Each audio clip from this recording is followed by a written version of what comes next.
ఉన్నారండి మీరు. ఎంత అద్భుతంగా నటిస్తారు మీరు.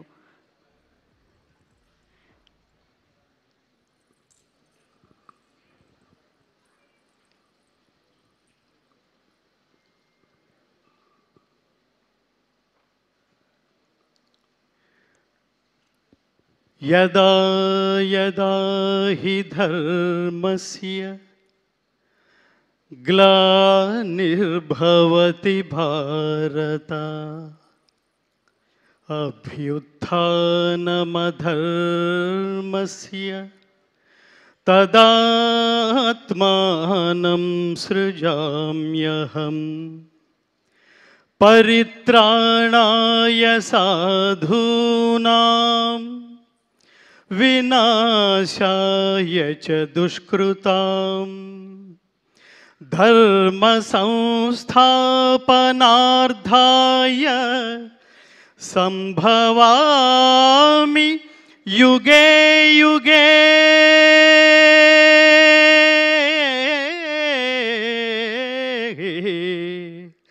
సంభవామి యుగే యుగే. ఏ కాలమున ధర్మమునకు హాని కలుగునో అధర్మము వృద్ధి నొందునో ఆయా సమయముల యందు దుష్ట శిక్షణ శిష్ట రక్షణ ధర్మ సంరక్షణముల కొరకు ప్రతి యుగమున అవతారము దాల్చుచుందును. ఇది శ్రీకృష్ణ పరమాత్మ అవతార పరమార్థం. పరమాత్ముడు ఏది ఆచరిస్తాడో అదే ప్రపంచానికి చెప్తాడు. భగవద్గీత ద్వారా ప్రపంచం తెలుసుకోవాల్సింది ఏమిటంటే, ఏది మాట్లాడతావో అది ఆచరించాలి, ఏది అనుకుంటావో అది మాట్లాడాలి, ఏది మాట్లాడతావో అది ఆచరించగలగాలి, అది ధర్మబద్ధమైంది అయి ఉండాలి. నిజానికి అసలు అన్నిటికంటే ముందు నేను ఈ శ్లోకంతో ఎందుకు ప్రారంభించానంటే, భగవద్గీతలో 4వ అధ్యాయమైన జ్ఞానయోగంలో 7, 8 శ్లోకాలు జంట శ్లోకాలు అంటారు. ఇది most important key shlokas and soul of Bhagavad Gita. మంచి చెయ్యి, దేవుడు నీతోనే ఉంటాడు. చెడు చెయ్యకు, అప్పుడు నీతోనే ఉంటాడు నిన్ను నాశనం చేయడానికి. ఇక్కడ దేవుడు ప్రత్యక్షమయ్యాడంటే దానికి 2 కారణాలు ఉంటాయి మిత్రులారా.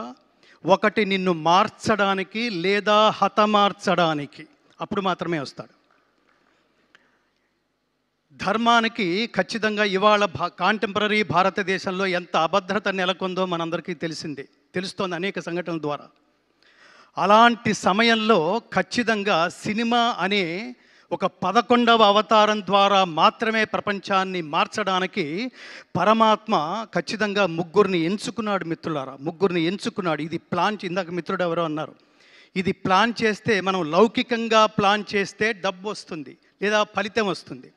అలౌకికంగా దైవం ప్లాన్ చేసుకుంటే అక్కడ డబ్బుకి వీటన్నిటికంటే మించి సామాజిక ప్రయోజనం సిద్ధిస్తుంది.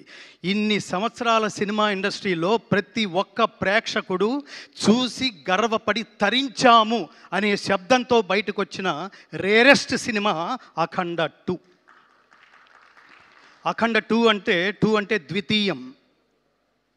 ఇది అద్వితీయమైన హిట్ సాధించినందుకు, విజయం సాధించినందుకు పరమాత్మ మనకి ఏ అవకాశం ఇస్తాడో, ఏ ఆలోచన ఇస్తాడో దాన్ని ముందుకు తీసుకువలసిన బాధ్యత కూడా ఆయనదే. నారు పోసిన వాడు నీరు పోయడా అంటాం మనం. అలా ఈ సినిమాలో నేను ప్రారంభంలో కలిసిన దర్శకులు బోయపాటి శ్రీను గారికి చెప్పాను, soul of the film is Balakrishna గారు, thought of the film is Boyapati Srinu గారు, sound of the film is Thaman గారు. 3 తపస్సులు. నేను ఏమని చెప్తానంటే, ఇది ఏదో జస్ట్ లైక్ దట్ బాలయ్య గారికి డేట్లు లేకపోతే ఇంకొకళ్ళు ఎవరన్నా సాధ్యపడుతుందా? ఇది ఇంకొకరితో సాధ్యపడుతుందా? కర్మణ్యేవాధికారస్తే మా ఫలేషు కదాచన మా కర్మ ఫలహేతుర్భూ మాతే సంగోస్తు అకర్మణి అని చెప్తుంది గీత. దీని తాత్పర్యం ఏమిటంటే, ఒక్క పని చేస్తే ఎలా చెయ్యాలో చెప్తుంది. పనిని హాఫ్ హార్టెడ్గా చేయకు నాన్న, పనిని డెడికేటెడ్గా చేయి. తత్వమసి, నువ్వే అదే చేయాలి, నువ్వే తాదాత్మ్యత పొంది చేయాలి. అలా తాదాత్మ్యత పొంది చేస్తే ఎలా ఉంటుందంటే, మా గురువుగారు చిన్నప్పుడు ఒక జోక్ చేస్తుండేవారు, రై నువ్వు ఫీల్ అయ్యి పాడితే జనాలు ఫీల్ అయ్యి వింటారా, నువ్వు పాడడానికి ఫీల్ అయితే జనాలు వినడానికి ఫీల్ అవుతారా అని చెప్తుండేవాడు.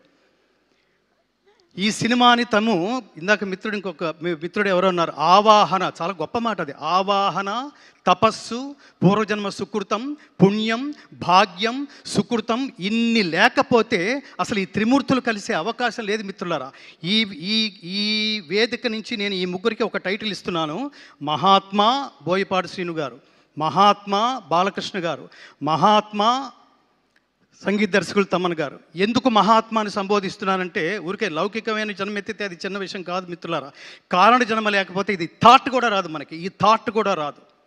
ఎవడు నహి కళ్యాణకృత కశ్చిత్ దుర్గతిని తాత గచ్చతి అంటాడు. ఎవడైతే స్వకల్యాణం కోసం ఆలోచిస్తాడో వాడున్నంత కాలమే వాడితో అవసరం ఉన్న వాళ్ళ మధ్యలోనే జీవించి ఉంటాడు. ఎవడైతే లోక శ్రేయస్సు కోసం ఆలోచిస్తాడో వాడు లోకాలు ఉన్నంత కాలం, ఈ ప్రపంచం ఉన్నంత కాలం ఎక్స్పైరీ డేట్ లేని పాస్పోర్ట్ లాగా మిగిలిపోతాడు. అలాంటి సినిమాని, ఎక్స్పైరీ డేట్ లేని సినిమా మీరు తరతరాలు చూపిస్తుండండి, 10 సంవత్సరాల తర్వాత చూడండి, ఈ సినిమా అదే అనుభూతి కలుగజేస్తుంది. 50 సంవత్సరాల తర్వాత చూడండి, అదే అనుభూతి కలుగజేస్తుంది. భక్తి, దేశభక్తి, కర్తవ్యనిష్ట, నిష్కామ కర్మ, చాలా అద్భుతమైన పదాలు ఇది. ఈ సినిమా నిజానికి ఎంత సాహసం అంటే, ఎంత డెడికేషన్ లేకపోతే, ఎంత ఏమంటారు దార్శనికత లేకపోతే అసలు ఫస్ట్ ఈ థాట్ వస్తుంది. ఒక ప్రొడ్యూసర్గా, ఒక కమర్షియల్ ప్రొడ్యూసర్గా, నేను ఒక సీనియర్ కమర్షియల్ ప్రొడ్యూసర్ని అనుకోండి, ఆయన ముందు బోయపాటి శ్రీను గారు కూర్చుని నేను ఒక సినిమా చేయాలనుకుంటున్నాను, ఇందులో దైవభక్తి, దేశభక్తి ఉంది అనగానే నవ్వుతాడు ఆయన. అసలు ఈ రోజుల్లో ఇది ఎక్కడ వర్కౌట్ అవుతుందండి? అలాంటిది ఈ దైవభక్తి అనే అతి జటిలమైన విషయాన్ని, దేశభక్తి అనే జటిలమైన విషయాన్ని తానే తాదాత్మ్య చెంది తానే అదే అయిపోయి అనుభూతి చెందగలిగే ఒక మహానటుడు. ఈ సినిమా చూస్తున్నప్పుడు నాకు అనిపించింది, ఎన్టీ రామారావు గారు జీవించి ఉంటే, నాన్న నేను వేదం రెఫరెన్స్ తీసుకుంటున్నప్పుడు ఆత్మావై పుత్రనామాసి, తండ్రే కొడుకు రూపంలో ఉంటాడన్నారా, నిన్ను చాలా సినిమాల్లో చూశాను కానీ ఇప్పుడు ఖచ్చితంగా నా అంశే కనిపిస్తోంది నాన్న అని ఎన్టీ రామారావు గారు ఖచ్చితంగా హక్కుని చేర్చుకుని ముందు నమస్కారం చేసేయానికి హక్కుని చేర్చుకుని ఉండేవాళ్ళు.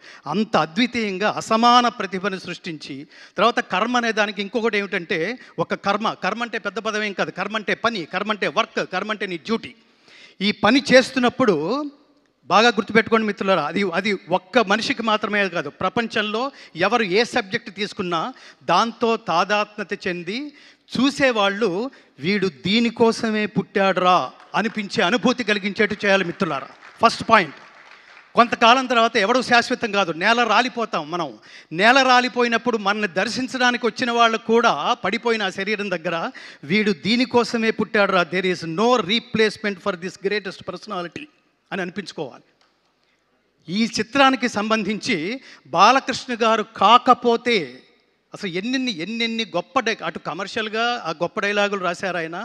అట్లాగే ఈ వేదాలకు సంబంధించి, ఉపనిషత్తులకు సంబంధించి శ్లోకాలు, స్తోత్రాలు.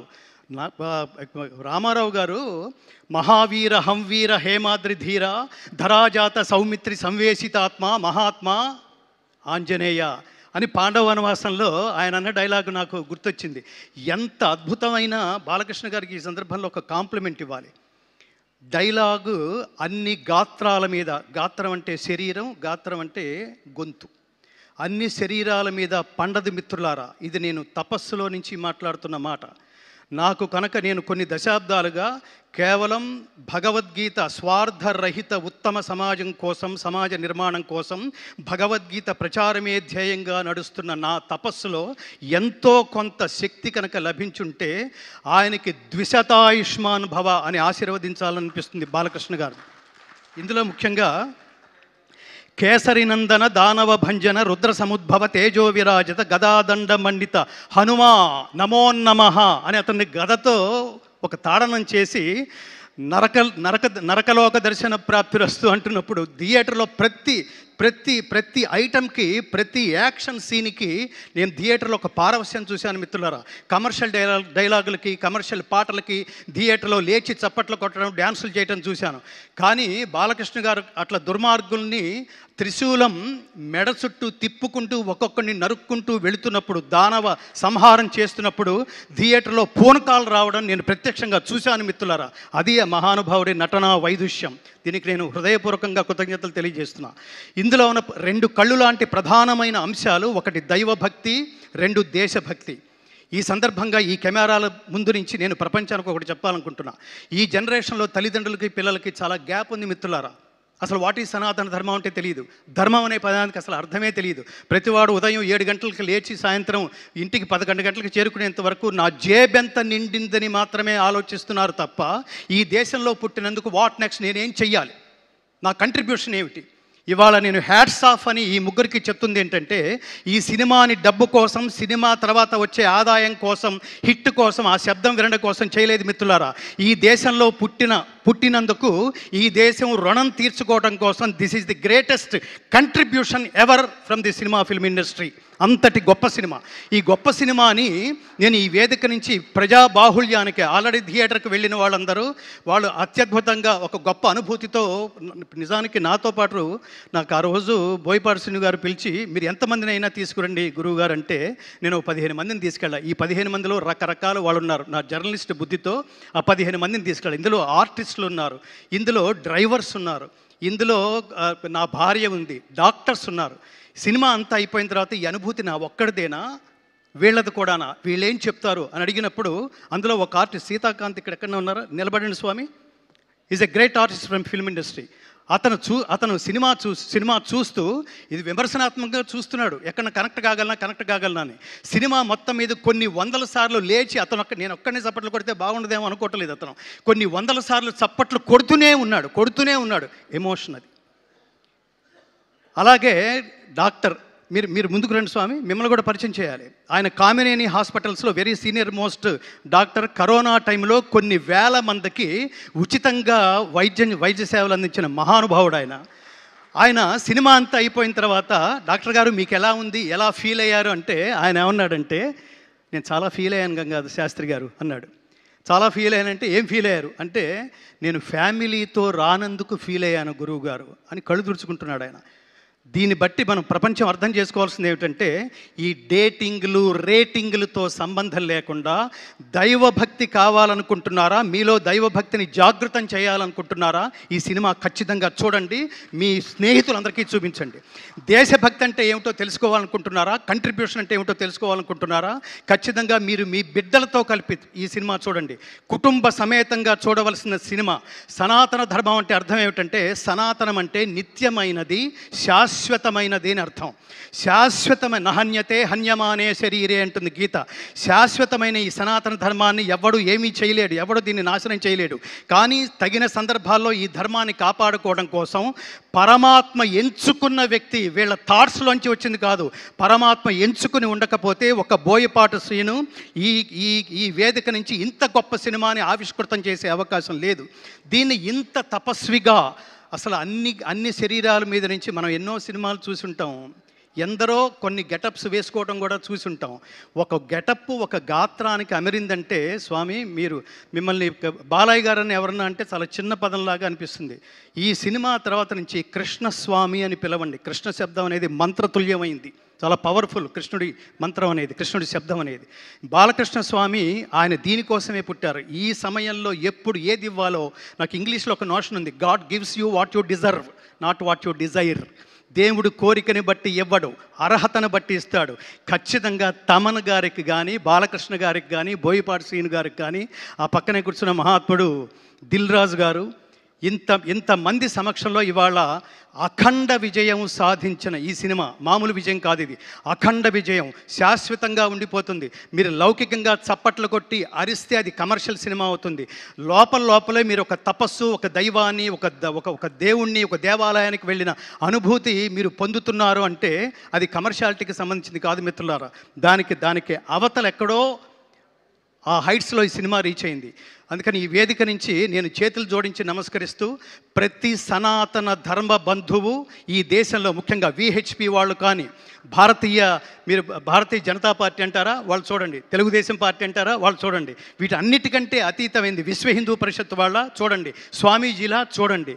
నేను ముఖ్యంగా కోరుకుంటుంది ఏమిటంటే, అంటే నెక్స్ట్ ఇయర్లో రాబోతున్న కాలంలో అఖండ 2 ద్వారా జాతీయ ఉత్తమ నటుడు అవార్డు బాలకృష్ణ గారు స్వీకరిస్తారని నేను మనస్ఫూర్తిగా కోరుకుంటున్నాను మిత్రులారా. He deserves to take this award. అలాగే ఇంత ఈ సినిమాలో మరొక ప్రత్యేకంగా వాళ్ళిద్దరూ రెండు కళ్ళు లాంటి వాళ్ళు.